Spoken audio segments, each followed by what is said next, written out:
What's up, everybody? This is Jose from Southern Life. Welcome to our studio. On today's video, we're going to talk about Revenue Consulting. He's a YouTuber. I think he's based out of Austin, Texas. And he makes all types of real estate predictions. And I want to tell you why he's wrong about Fort Myers, Florida. So I live in Fort Myers, Florida currently. And I've lived in this metropolitan area for like 25 years, 23, I don't even know how long. We're very familiar with the Fort Myers area. And in this video, I'm going to tell you why exactly he's wrong about this real estate market. The YouTuber has a great information and great analysis of the market as far as analytics. He gives you great analytics about what's going on in the market. Prices are dropping, this, that. And on that category of his channel, it's good information. But where this channel is conflicted is when the guy starts to give his personal opinions or his personal perspective on why things are happening and what they're going to do. If he just gave you the information and said, Fort Myers real estate market dropped 10% in this month, great information. But when he says, Fort Myers real estate dropped 10% this month because aliens are coming, then that's when you're like, okay, let me tell you why he's wrong about the Southwest Florida market. He's saying that what's going to happen in Fort Myers in the next short period of time is going to be exactly what happened in 2007 and 2008. Let me explain to you why this information is wrong.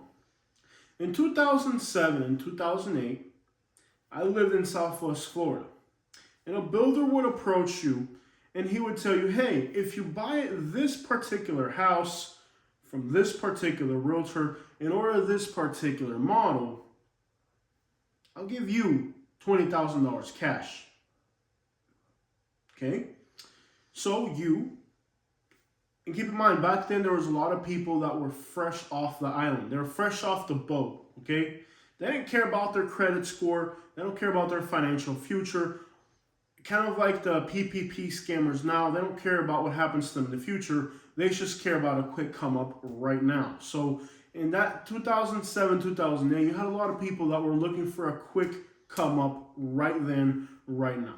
A builder approaches you and tells you, hey, I'll give you a $20,000 kickback. Now the builder makes $60,000 off a house. So if he gives you $20,000, he still has $40,000 over here that's profit. Okay, and keep in mind too that there's a whole aspect to this. That house that you would buy for $176,000 was really like $330,000 out the door. The builder would pay you $20,000 to buy a house. So here you are, you're good, you got your down payment, you're all set, you're getting $20,000 cash in your hand. When you move into the house, the builder comes back and says, here's another $6,000. I want you to pay the mortgage for 3 months. And then he looks at you and says, your wife wants to buy a house too?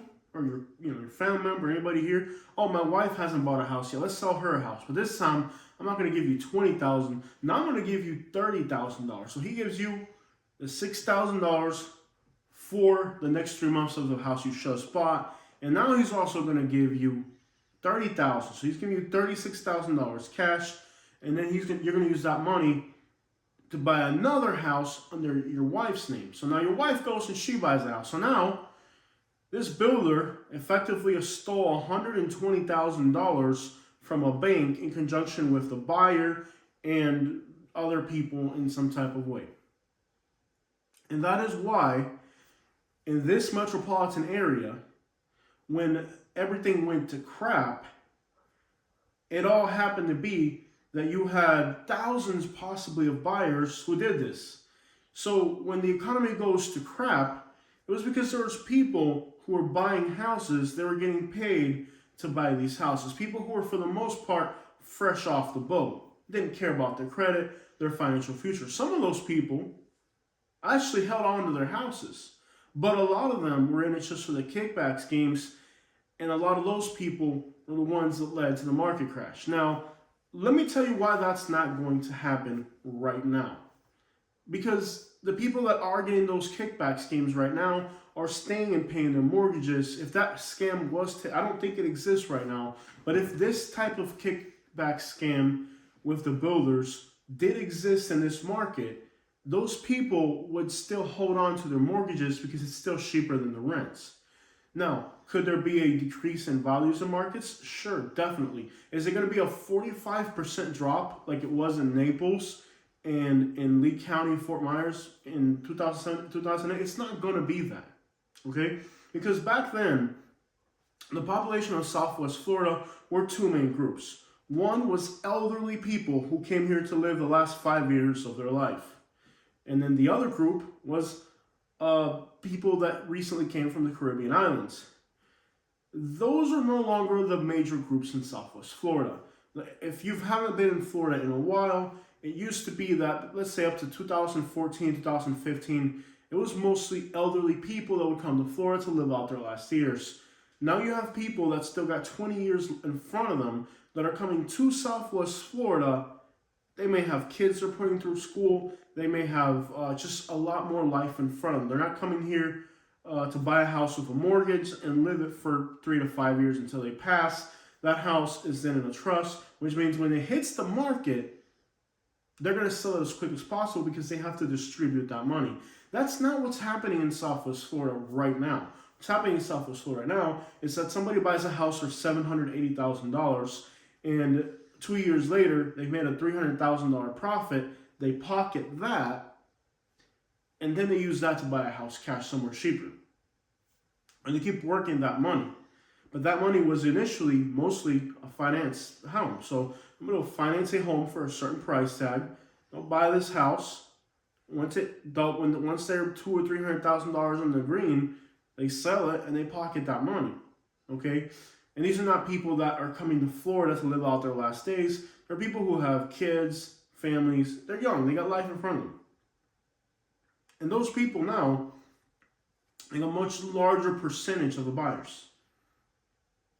Lehigh Acres, Florida, there was two epicenters. You have to understand there was two epicenters in Southwest Florida in the 2007-2008 crash. One was the Golden Gate Estates, and two was Lehigh Acres. The other areas were not affected as greatly. So when you hear that the Naples and Fort Myers market were down 45%, what you really need to understand is that a house that was selling for $220,000 in Lehigh was on the market for $90,000 and nobody bought it. Now, in 2015, let's not even go back that far. So after 2012, things start to rebound in the real estate market. We could have bought a house right here in Lehigh Acres for something like $90,000 cash that needed a little bit of work. Now, we didn't do that because Lehigh Acres had absolutely no infrastructure. 82, which was the only way in and out of Lehigh Acres for the most part, was 2 to 3 hours to get in and out of Lehigh Acres. Where now, it's a 3-lane highway and it flows perfectly, okay? Back then, you had a lot of commuters. Now you have people that are working from home. Infrastructure is a lot better. They're paving a lot more roads. Highway 82 is now a 3-lane road, which means that you're no longer stuck in a traffic jam. For today, for example, we were on 82 and it was a smooth ride from Cape Coral back to Lehigh. You can just do that like in 20 minutes at night. That was not the case before. Highway 82 was a complete gridlock. Immokalee Road is also finished. Naples traffic is a little bit different. Not only do you have a metropolitan area that now has better roadways, better infrastructure. Tree Line Road, I don't even think existed back then, did it? So now you have all these roads that are connecting Lehigh Acres. Lehigh Acres is finally getting a Starbucks. There's Publix is out here. There's a lot more infrastructure going into Lehigh Acres. And Lehigh Acres prices, a new house on the street that I live on now is just sold for $438,000. The difference between the buyer of the homes there's homes being built on this street right now. There's two primary buyers. There's the investor who's getting out of the stock market and other types of investments and getting into real estate, okay? And then you have the person that's buying these houses because they're coming from out of state, or somebody young who has a future isn't about to go into foreclosure. So people that before they go to foreclosure, they're going to lose their car, they're going to lose their savings. They're not going to lose these properties. And now you don't have somebody who's fresh off the boat from the Caribbean islands and came over here and did a quick hustle, and they don't care about if their house goes into foreclosure. In fact, Before the houses went into foreclosure, they would strip out the air conditioners. It was a complete hustle. A lot of those people also that were doing these scams were involved in the illegal cultivation of marijuana. There was 1 year where between Lehigh Acres and Golden Gate Estates, I think there was about 100 houses that were busted. And I can assure you that for every house that they busted, there was probably 20 more they couldn't. When Colorado legalized in their state, just about everybody that was involved in the cultivation of illegal marijuana in the state of Florida, not everybody, but 80 to 90% of people that were involved in this illicit activity, which was what was funding most of the stuff that was going on down here, went to Colorado, because now you could go to Colorado and you could, within the shadows of the law, cultivate enough to pay a mortgage. And this is initially what this scam was based around. It was this whole concept of these people that were doing all these things, which is based around the idea of coming from a different country like the Caribbean, landing in America, and not having to pay a mortgage because you're either cultivating marijuana or because you're doing some type of real estate scam. So it's somebody who comes here and immediately gets involved in scamming, and now they're not paying for their mortgage, so they're living for free. When Colorado legalized it, all those people went to Colorado because in Colorado, they're still doing something illegal, but they're able to shadow it. There's a way to kind of cover it up, where here in Florida, it was more exposed. And because here in Florida, it was already so obvious that everybody from law enforcement to neighbors, everybody already knew what to look out for, because it was just a massive thing going on here. So most of those operations go to Colorado, thankfully. So now you don't have the criminal element, and that same criminal element, or for the most part, crime rings that also did other things. And the things that those crime rings did is break into a home that was empty, take the air conditioner, take all the appliances, even rip out some of the plumbing if it's copper. Now, there's a new law in Florida that does not allow you to sell those air conditioning coils for scrap metal. So the people that were going in, breaking in the houses to steal this stuff, they are not able to do that anymore because there's a law in place in Florida that doesn't even let you sell these coils. So back then, the theft of scrap metal was a huge component into why these houses were getting broken into and all this stuff was being gutted. And then with this new law that came in place in the Florida right after the 2007-2008 crash, they make the sale of these scrap metals illegal, and they put all these restrictions in place. So now that whole concept of breaking into houses and stealing air conditioning coils and all copper, that was no longer a feasible thing to do. So who is the new buyer in Florida? The new buyer in Florida is someone who is trying to get their credit. They're young, they're coming from out of state, and they're not about to lose everything they've worked for. Who is taking a loss? When you tell me Fort Myers is going to take a huge loss, they're going to, let's say $100,000. The house is $400,000 and it's going to drop 25%. Who's losing tell me who's losing $100,000 in this market? Because I'm a very small time investor. I have an empty lot. And if my empty lot that I paid $17,000 for is now worth $4,000, I'm not going to sell it. I'm going to hold on to it. In fact, there's empty lots even on the street that I live on now that were purchased in 2008 at the peak of the market for $45,000, some even $80,000 in the city of Fort Myers, and they still haven't been able to get that much money for them. So you know what they're doing? And they're putting them on the market? They're holding on to it.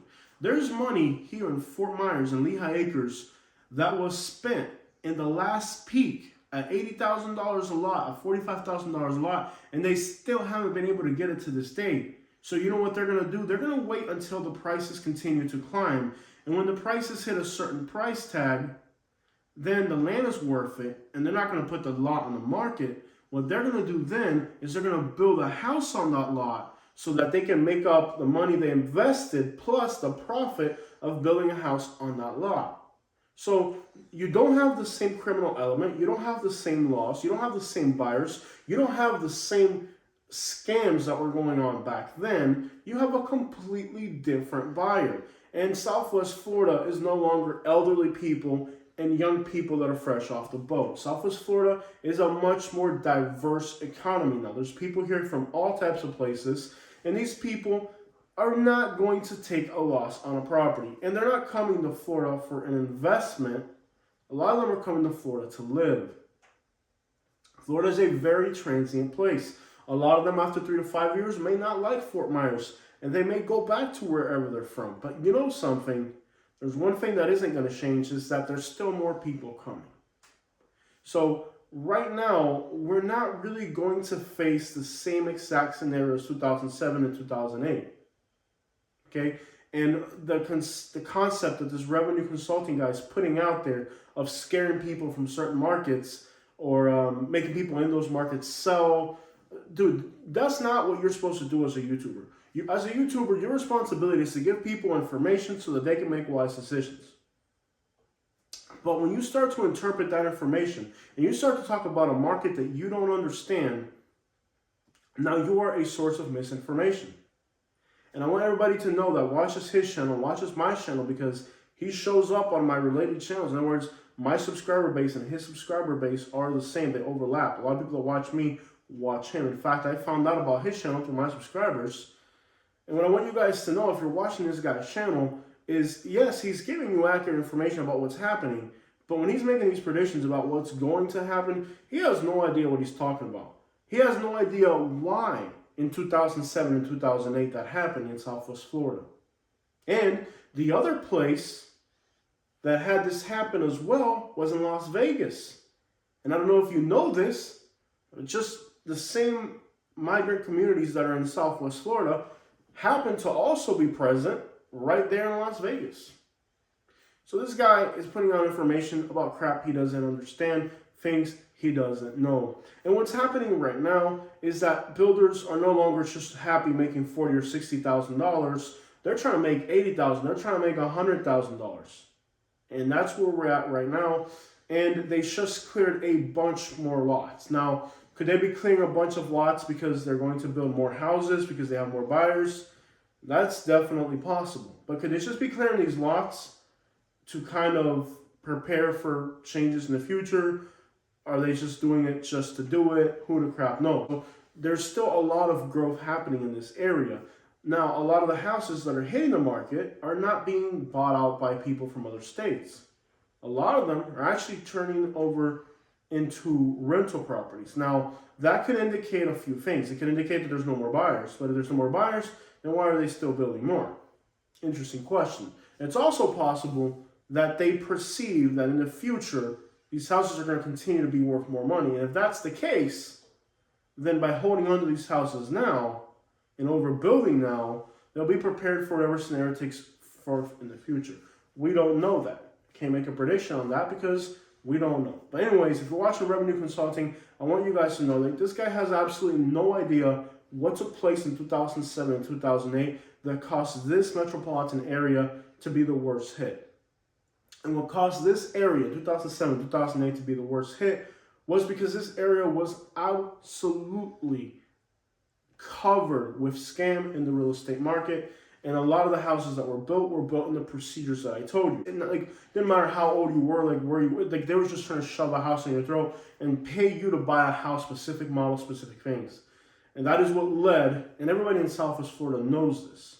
That's what led to the 2007, 2008. So that's not going to happen now. If you know who's buying these houses now, these people are not going to take a loss.